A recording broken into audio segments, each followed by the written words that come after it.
Hari Raya di Saudi Arabia ataupun Mekah sama dengan hari Jumaat tanggal 20 Minakum 2509. Assalamualaikum sasai. Jadi seperti mana kita tahunya, hari ini tanggal 18 Minakum 2509, katanya di Mekah ataupun di Saudi Arabia tu tengok anak bulan pada malam ni ya saudara.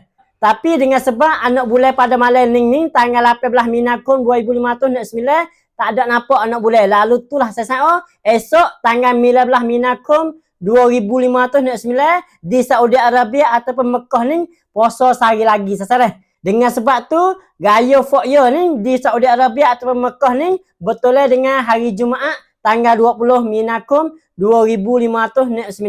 Manakala negara kita pula, negara Thailand kita pula saudara mengikut Juara Menteri ataupun Syekhul Islam, esok pada tanggal 19 Minakum 2509 kita akan tengok anak bulan. Kalulah nampak pada malam tanggal 19 tu, kita akan raya pada tanggal 20 Minakum 2509 ataupun betul dengan hari Jumaat saudara.